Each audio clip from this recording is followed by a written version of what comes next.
Hi students, இப்ப நம்ம பார்க்கக்கூடிய ஒரு முக்கியமான கணக்கு பயிற்சி கணக்குல புக் பேக்ல 17வது கணக்கு.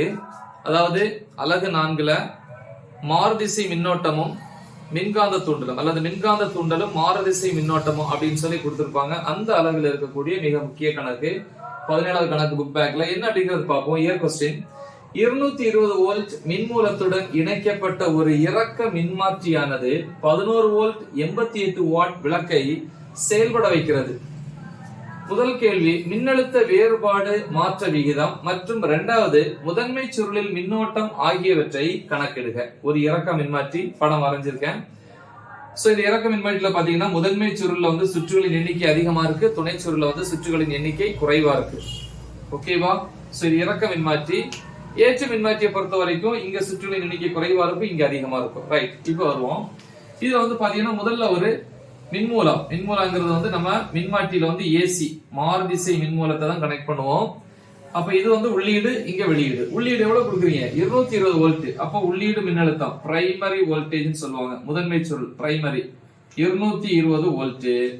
அப்புறம் வெளியீட்டுல பாத்தீங்கன்னா எத்தனை வோல்ட் கிடைக்குது அப்படின்னா இந்த இடத்துல Vs ஈக்குவல் டு 11 வோல்ட். இதை எடுத்துட்டு போய் ஒரு விளக்குல நம்ம என்ன பண்றோம்? எரிய வைக்கிறோம். அந்த விளக்கினுடைய திறன் அப்ப அது வெளியீட்டுல தான் வரும், செகண்டரியில தான் வருது. அப்ப பவர், திறன் தான் பவர், செகண்டரினா துணை சுருள். ஓகே, சோ அங்கதான் இருக்கு. செகண்டரியில 88 வாட். சரி, இப்ப கேக்குறது மின்னழுத்த வேறுபாடு மாற்ற விகிதம், இன்னொன்னு முதன்மை சுருளில் மின்னோட்டம். ரைட், முதல்ல தகவல் எழுதிக்கணும். ஃபார்முலா படிச்சிருப்போம். என்ன ஃபார்முலா?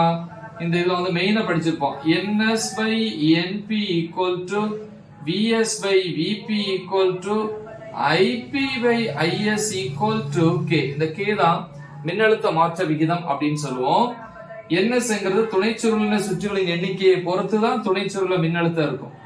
இது சுற்றுகளின் எண்ணிக்கை துணை சுருள கூடிச்சுன்னா மின்னழுத்தம் கூடும். ஆனா இங்க துணை சுருள சுற்றுகளின் எண்ணிக்கை குறைஞ்சதுனால மின்னழுத்தம் குறைஞ்சிருக்கு. ஆனா அதே நேரத்துல இங்க மின்னழுத்தம் குறையும் போது, மின்னழுத்தம் குறைஞ்சா அங்க மின்னோட்டம் அதிகரிக்கும். இறக்க மின்மாற்றி அப்படிதான், மின்னழுத்தத்தை குறைக்கும் ஆனா மின்னோட்டம் அதிகரிக்கும். ரைட், அதனால இது மாறி இருக்கு. ஓகேவா? எஸ். சோ இதை வச்சு நம்ம கண்டுபிடிக்க போறோம். தகவல்ல ஃபர்ஸ்ட் 220 வோல்ட்ங்கிறது VP ஈக்குவல் டு 220 வோல்ட். அப்புறம் 11 வோல்ட்ங்கிறது வெளியீட்டுல வரக்கூடியது VS 11 வோல்ட்.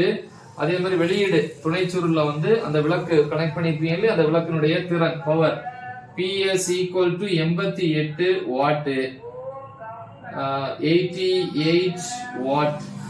அப்புறம் கேக்குறது முதல் கேள்வி என்ன கேக்குறாங்க? மின்னழுத்த வேறுபாடு மாற்ற விகிதம் K கேக்குறாங்க. K equal to question mark. ரெண்டாவது என்ன கேக்குறாங்கன்னா முதன்மை சுருள்ல மின்னோட்டம் IP பிரைமரி IP. சரி, இப்ப நம்ம தீர்வு எழுதிரோம். தீர்வுல ஃபர்ஸ்ட் என்னது? மின்னழுத்த வேறுபாடு மாற்ற விகிதம். மின்னழுத்த வேறுபாடு மாற்ற விகிதம். சோ இதான் மாற்ற விகிதம்.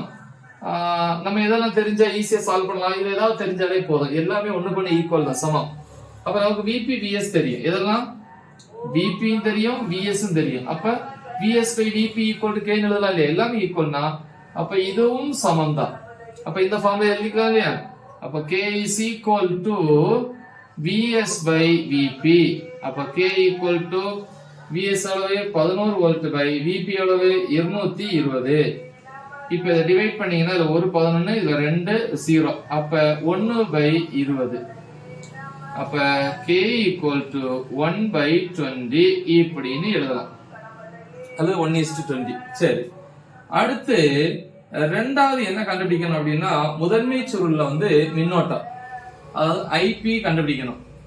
IP கண்டுபிடிக்கிறதுக்கு பாத்தீங்கன்னா IS கண்டுபிடிச்சாலே இதை யூஸ் பண்ணி நம்ம என்ன பண்ணலாம்? IS கண்டுபிடிச்சா IP ஈக்குவல் VS VP தெரியும், அப்படி கண்டுபிடிக்கலாம்.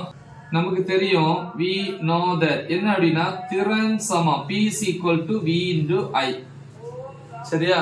அப்ப துணை சுருள திறன் வரும்போது இங்கேயும் S இங்கேயும் S. இதுல இருந்து IS கண்டுபிடிக்கலாம் இல்லையா?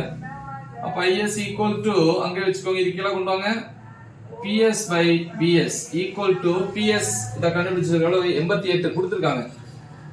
88 by BS வந்து 11. அப்ப 88 by 11 88ல 11 8 தடவை இருக்கு. கரெக்ட்டா? சோ இப்ப ரப் பண்ணிக்க தேவையில்ல. 8 ஆம்பியர். இப்ப IS தெரியும் இல்லையா? இப்ப இத பயன்படுத்தலாம். therefore என்ன எழுதலாம்? K is equal to IP by S அல்லது IP by IS equal to K. அப்ப IP equal to K into IS equal to K மதிப்பு 1 by 20 பெருக்கல் IS மதிப்பு இதா இருக்கு 8. அடுத்து என்ன வரும்? 20ல வந்து 5 தடவை இருக்கு 4, இதுல வந்து 2 தடவை இருக்கு இல்லையா? 2 5 2ல 5 போகுமா போகாது. அப்ப 2ல 5 போகாதுன்னா 0 பாயிண்ட் வச்சுக்கணும். அப்ப இங்க ஒரு 0 ஆட் ஆகும். 20ல 5 4 தடவை. அப்ப IP மதிப்பு 0.4 ஆம்பியர். இப்படி நம்ம கண்டுபிடிச்சுக்கலாம். ரொம்ப சிம்பிளான ஒரு கணக்கு. நல்லா தெளிவா பிராக்டிஸ் பண்ணுங்க. மறக்காம இதை உங்க ஃப்ரெண்ட்ஸுக்கு ஷேர் பண்ணுங்க. All the best. Thank you.